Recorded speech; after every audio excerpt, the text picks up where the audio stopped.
আসসালামু আলাইকুম, সবাইকে স্বাগত জানিয়ে শুরু করছি আইটি নেট হোস্টিং এর আজকের ভিডিও টিউটোরিয়ালটি।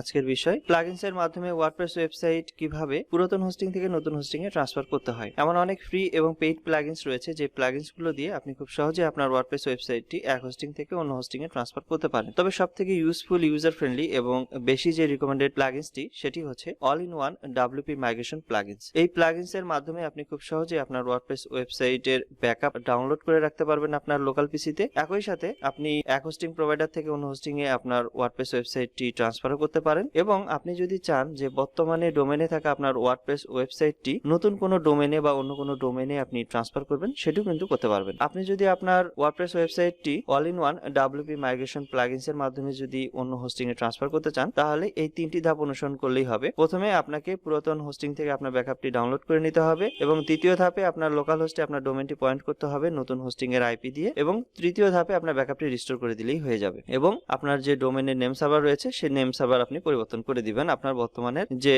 হোস্টিং এর নেম সার্ভার আছে সেটি দিয়ে। তো এটি করার জন্য প্রথমে আমি আমার পুরাতন হোস্টিং এ লগইন করে নিচ্ছি। তো আপনিও আপনার পুরাতন হোস্টিং এ লগইন করবেন এবং পুরাতন হোস্টিং থেকে আপনার ওয়ার্ডপ্রেসে লগইন করে নেবেন। তো আপনার ওয়ার্ডপ্রেসে আপনি দুইভাবে লগইন করতে পারেন। যদি আপনি সফটওয়্যার ক্লাস অ্যাপ ইনস্টলের মাধ্যমে আপনার পুরাতন হোস্টিং এ ওয়ার্ডপ্রেসটি আপনি ইনস্টল করে থাকেন, তাহলে সরাসরি চলে যাবেন সফটওয়্যার ক্লাস অ্যাপ ইনস্টলার যে সেকশন, এবং এখান থেকে ওয়ার্ডপ্রেস, অথবা সফটওয়্যার সেকশন থেকে WordPress manager by software class এই আইকনে ক্লিক করবেন, এবং এখান থেকে আপনি যে ওয়েবসাইটটি এখন ব্যাকআপ করতে যাচ্ছেন বা যে ওয়েবসাইটটি আপনি ট্রান্সফার করতে যাচ্ছেন সেই ওয়েবসাইটের পাশে থাকা লগইন বাটনে ক্লিক করবেন। লগইন বাটনে ক্লিক করে আমি আমার ওয়ার্ডপ্রেসে লগইন করেছি। তো আপনি যদি ম্যানুয়ালি ইনস্টল করে থাকেন তাহলে ম্যানুয়ালি আপনার ওয়ার্ডপ্রেসের লগইন ডিটেইলস দিয়ে লগইন করে নেবেন, এবং এখান থেকে একটি প্লাগইনস ইনস্টল করতে হবে। প্লাগইনস ইনস্টল করার জন্য বাম পাশের অপশনগুলো থেকে প্লাগইনসে মাউস পয়েন্টার হভার করবেন এবং এখান থেকে অ্যাড নিউয়ে ক্লিক করবেন। এরপর ডান পাশের সার্চ প্লাগইনসে এসে অল ইন ওয়ান টাইপ করে ইন্টারফেস করলেই আপনি স্ক্রিনে দেখতে পাবেন all in one WP migration প্লাগইনসটি, এবং এটি ইনস্টল করার জন্য ইনস্টল নাও বাটনে ক্লিক করুন। এরপর এটি অ্যাক্টিভ করার জন্য অ্যাক্টিভ বাটনে ক্লিক করুন। আপনার প্লাগইনসটি ইনস্টল হয়ে গেলে এবং এটি যদি অ্যাক্টিভও হয়ে যায়, তাহলে আপনি এখানে তা স্ট্যাটাস থেকে দেখে নিতে পারবেন। এরপর সরাসরি বাম পাশের all in one WP migration প্লাগইনসে মাউস পয়েন্টার হভার করে এক্সপোর্ট বাটনে ক্লিক করুন, এবং এখান থেকে ব্যাকআপ ডাউনলোড করার জন্য এক্সপোর্ট টু বাটনে ক্লিক করার পর ফাইলসে ক্লিক করুন। ফাইলসে ক্লিক করার সাথে সাথে আপনার ব্যাকআপ প্রসেস শুরু হয়ে যাবে, এবং ব্যাকআপ প্রসেসটি কমপ্লিট হয়ে গেলে তা আপনি একটি ডাউনলোড বাটনের একটি অপশন দেখতে পাবেন, এবং এখান থেকে ডাউনলোড করার জন্য ডাউনলোড বাটনে ক্লিক করুন। ডাউনলোড বাটনে ক্লিক করার সাথে সাথে আপনার ওয়ার্ডপ্রেস ওয়েবসাইটটি ডাউনলোড প্রসেস শুরু হয়ে যাবে, এবং ডাউনলোড করা কমপ্লিট হয়ে গেলে এটি কোন লোকেশনে ডাউনলোড হয়েছে তা যদি দেখতে চান, তাহলে শো ইন ফোল্ডার বাটনে ক্লিক করলেই আপনি দেখতে পাবেন যে এখানে ডাউনলোডস নামে যে ফোল্ডারটি রয়েছে সি ড্রাইভে আপনার লোকাল পিসির, সেখানে কিন্তু এটি ডাউনলোড হয়ে গেছে। তো আপনি এখন এখান থেকে আপনার এই ব্যাকআপটি আপনার সুবিধা মতো আপনার লোকাল পিসির যে কোনো ড্রাইভে বা গুগল ড্রাইভে আপনি আপলোড করে রাখতে পারেন। ডাউনলোড করার কাজ শেষ হয়ে গেলে এখন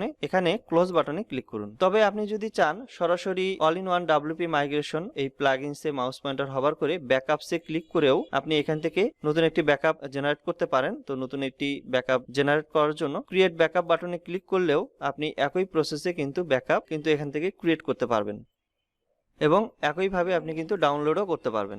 যেহেতু শেয়ার হোস্টিং এ কোনো ব্যাকআপ ফাইল অথবা জিপ ফাইল রাখার কোনো অনুমতি নেই, তো এজন্য আপনি যখনই যে ব্যাকআপটি আপনি ক্রিয়েট করবেন সেই ব্যাকআপটি ডাউনলোড করা হয়ে গেলে বা গুগল ড্রাইভে আপনি ডাউনলোড করে রাখার পর এখান থেকে তা ডিলিট করে দিতে হয়। ডিলিট করার জন্য এখানে সরাসরি ডিলিট বাটনে ক্লিক করবেন, এরপর পপ আপ বক্স থেকে কনফার্ম করার জন্য ওকে বাটনে ক্লিক করবেন। তাহলেই আপনার ব্যাকআপ ফাইলটি ডিলিট হয়ে যাবে, এবং আপনি এখান থেকে যদি চান যে ডাউনলোড করবেন, তাও কিন্তু এই যে ডাউনলোড বাটন রয়েছে সেই বাটনে ক্লিক করে কিন্তু ডাউনলোড করতে পারেন। যেহেতু আমি এখানে দুটি ব্যাকআপ ক্রিয়েট করেছি, এজন্য ব্যাকআপ দুটি আমি এখান থেকে ডিলিট করে দিচ্ছি। তো এখান থেকে ব্যাকআপ ডাউনলোড করা হয়ে গেলে আপনার পুরাতন হোস্টিং সার্ভারের কাজ শেষ বা পুরাতন হোস্টিং কন্ট্রোল প্যানেলের কাজ শেষ। এখন আপনি আপনার যে ওয়েবসাইটটি রয়েছে সেই ওয়েবসাইটটি আপনি এখন ভিজিট করবেন।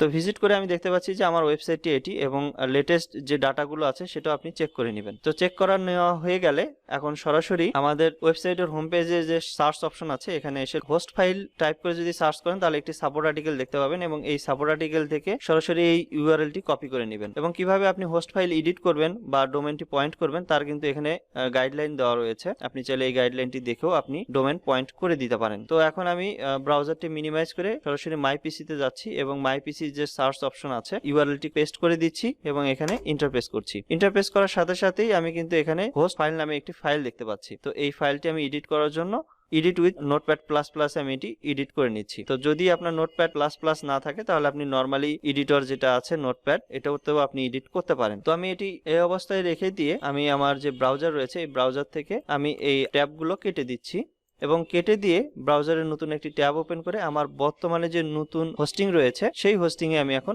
লগ ইন করবো। তো সেই হোস্টিং এ লগ ইন করার জন্য আপনার যে নতুন হোস্টিং এর লগ ইন ডিটেলস আছে সেই লগ ইন ডিটেলস দিয়ে আপনি লগ ইন করে নেবেন।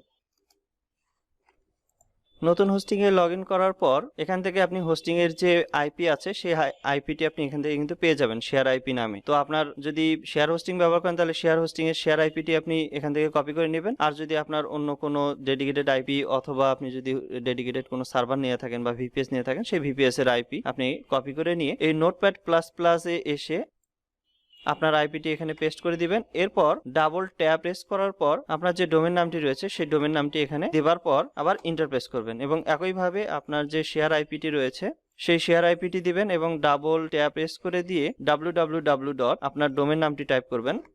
এরপর ইন্টারপ্রেস করবেন। আপনার ডোমেনটি হোস্ট ফাইলে পয়েন্ট করার পর তা এখানে সেভ করার জন্য ফাইল থেকে সরাসরি সেভ বাটনে ক্লিক করবেন এবং এখানে আপনি একটি পপ আপ বক্স দেখতে পাবেন এবং এখান থেকে ইয়েস বাটনে ক্লিক করবেন। আপনার ডোমেনটি পয়েন্ট হয়েছে কিনা তা যদি আপনি এখন চেক করেন তাহলে আপনার পিসি থেকে আপনি সিএমডি ওপেন করে নেবেন এবং এখান থেকে পিং টাইপ করে দিয়ে আপনার যদি ডোমেন নামটি এখানে দেন এবং ইন্টারপ্রেস করলে আপনি কিন্তু দেখতে পাবেন যে কোন আইপিটি পাচ্ছে। তো আমি এখানে দেখতে পাচ্ছি যে আমার নতুন হোস্টিং এর যে আইপি আছে সেই আইপি কিন্তু পাচ্ছে এবং আমি যদি আমার ওয়েবসাইটটি এখন ভিজিট করি তাহলে কিন্তু একটি ইরর আমি কিন্তু দেখতে পাচ্ছি।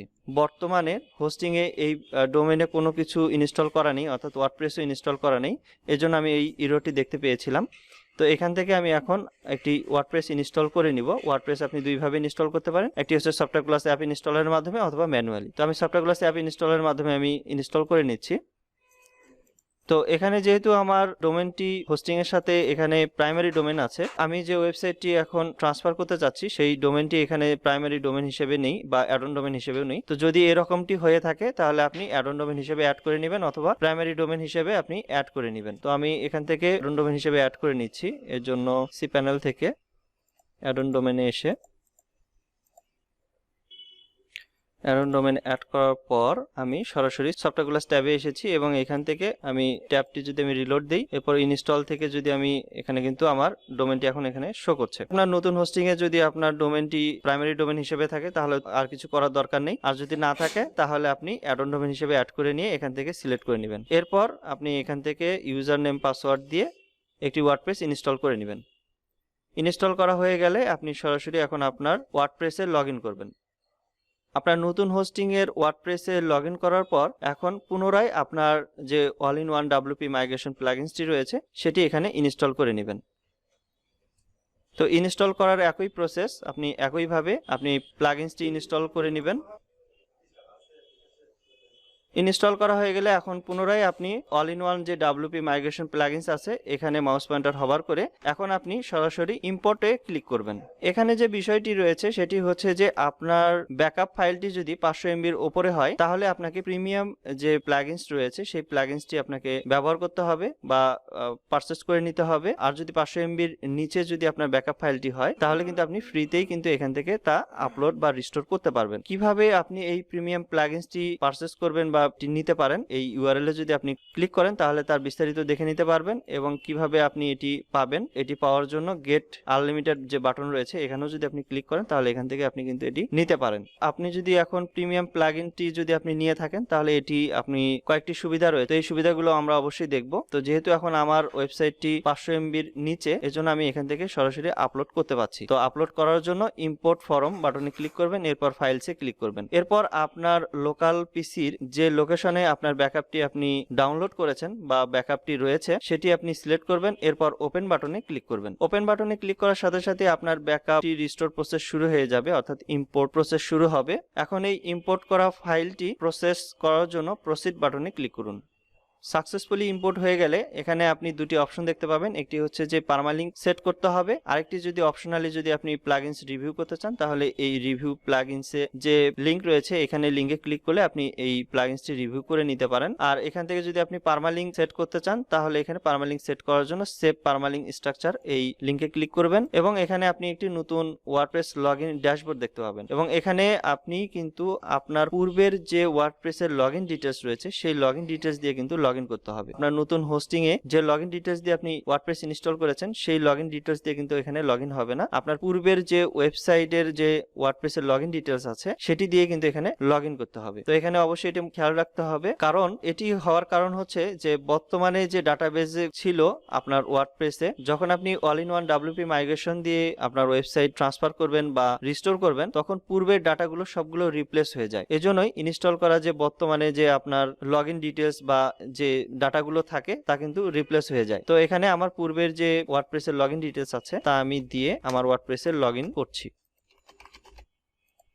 এবং লগইন করা হয়ে গেলে পার্মালিঙ্কে যাওয়ার জন্য সরাসরি বাম পাশে সেটিংস অপশনে মাউস পয়েন্টার হভার করে পার্মালিঙ্কে ক্লিক করুন। এরপর এখানে যদি অন্য কোনো অপশন সিলেক্ট করা থাকে তাহলে সরাসরি আপনি পোস্ট নেমটি সিলেক্ট করে দিয়ে সেভ চেঞ্জেস বাটনে ক্লিক করবেন এবং পুনরায় আবারও সেভ চেঞ্জেস বাটনে ক্লিক করুন। এইভাবে দুইবার পার্মালিঙ্ক আপনাকে সেভ চেঞ্জেস বাটনে ক্লিক করে সেভ করতে হবে এবং অবশ্যই খেয়াল রাখতে হবে এখানে যে পোস্ট নেমটি সিলেক্ট করা আছে কিনা এবং পোস্ট নেমটি শুধুমাত্র সিলেক্ট করতে হবে। আপনার অন্যান্য যে অপশনগুলো সম্পর্কে যদি ধারণা না থাকে তাহলে আপনি এই অপশনগুলো কখনোই ব্যবহার করা যাবে না। এখন যদি আমার ওয়েবসাইটটি আমি ভিজিট করি, তো এখন আমি আমার যে ইম্পোর্ট ট্যাব আছে তো এটা কমপ্লিট করার জন্য এখন ফিনিশ বাটনে ক্লিক করছি এবং ফিনিশ করার পর পুনরায় যদি আপনার ওয়েবসাইটটি ভিজিট করেন এবং ভিজিট করে যদি এই ধরনের এরর পান তাহলে আপনি সরাসরি ইনকগনিটো উইন্ডোতে আপনার ওয়েবসাইটটি আবারও চেক করবেন। তো আমি দেখতে পাচ্ছি যে এখানে আমার ওয়েবসাইটটি ট্রান্সফার হয়েছে নতুন যে হোস্টিং এ। এখান থেকে আপনি আপনার পুনরায় আবার রিভিউ করে নেবেন যে আপনার সকল ডাটা এবং ইমেজ থেকে শুরু করে সকল পোস্টগুলো ঠিক আছে কিনা। যদি ঠিক না থাকে তাহলে পুনরায় আপনি ব্যাকআপ করবেন এবং সেটি রিস্টোর করবেন। তবে এখানে যে বিষয়টি লক্ষণীয় সেটি হচ্ছে আপনি ব্যাকআপটি যে তারিখে করেছেন এবং সেই তারিখ পর্যন্ত কিন্তু এখানে আপনার রিস্টোর হবে বা সেই তারিখের ডাটা পর্যন্ত কিন্তু এখানে শো করবে। আপনি ব্যাকআপ করার পরে আপনার ওয়েবসাইটে যদি কোনো কিছু চেঞ্জ করেন কিংবা নতুন কোনো পোস্ট করেন সেটি কিন্তু আপনার নতুন হোস্টিং এ কিন্তু আর আসবে না যদি না আপনি সেটা ব্যাকআপ করে নেন। তো অবশ্যই এটি খেয়াল রাখতে হবে যে আপনার রিসেন্ট ব্যাকআপ আপনি ব্যাকআপ করেছেন কিনা বা ডাউনলোড করেছেন কিনা এবং সেটি এখানে রিস্টোর করছেন কিনা। তো এটি নিশ্চিত হওয়ার পর আপনি এটি কিন্তু ট্রান্সফার করতে পারেন। তো এখন যেহেতু সবকিছু ঠিকঠাকই আছে তো এর জন্য এখান থেকে আমি আবার হোস্ট ফাইলে এসে এখানে আমার আইপির পূর্বে হ্যাশ টাইপ করে আমি পয়েন্টটি এখান থেকে পয়েন্টটি উঠিয়ে নিলাম, অর্থাৎ এখন আর আমার হোস্টিং এর আইপি রয়েছে সেই আইপিতে আমার ডোমেনটি পয়েন্ট করা থাকলো না। এখন যেটি কাজ সেটি হচ্ছে যে আপনার সবকিছু ফাইল যদি সবকিছু ঠিকঠাক থাকে তাহলে আপনার এই ডোমেনটি যেখানে আছে যে কন্ট্রোল প্যানেল বা যে হোস্টিং প্রোভাইডারে সেই কন্ট্রোল প্যানেলে লগ ইন করে আপনার বর্তমানে যে হোস্টিং এর নেম সার্ভার রয়েছে সেই নেম সার্ভারটি দিয়ে আপডেট করে দিতে হবে। যদি আপনার বর্তমানে হোস্টিংটি আইটিনেট হোস্টিং এ থাকে তাহলে আপনার ডোমেন কন্ট্রোল প্যানেলে যাবেন এবং সেখান থেকে ns1.itnethosting.com ns2.itnethosting.com এই দুটি নেম সার্ভার দিয়ে আপনার ডোমেনের নেম সার্ভার আপডেট করে দিবেন এবং ডিএনএস চেকারে দেখবেন যে ডিএনএস প্রোপাগেশন হচ্ছে কিনা। এটুকু করে আপনি খুব সহজে আপনার ওয়ার্ডপ্রেস ওয়েবসাইটটি এক হোস্টিং থেকে অন্য হোস্টিং এ ট্রান্সফার করতে পারেন। তো এই ছিল আজকের মতো ভিডিও। এই ভিডিওর কোনো পার্ট যদি আপনার বুঝতে অসুবিধা হয় সেক্ষেত্রে এই ভিডিওর কমেন্ট সেকশনের মাধ্যমে জানাতে পারেন। এতক্ষণ আমাদের এই ভিডিওটি দেখার জন্য আপনাকে অসংখ্য ধন্যবাদ। আপনার দিনটি শুভ হোক। আসসালামু আলাইকুম।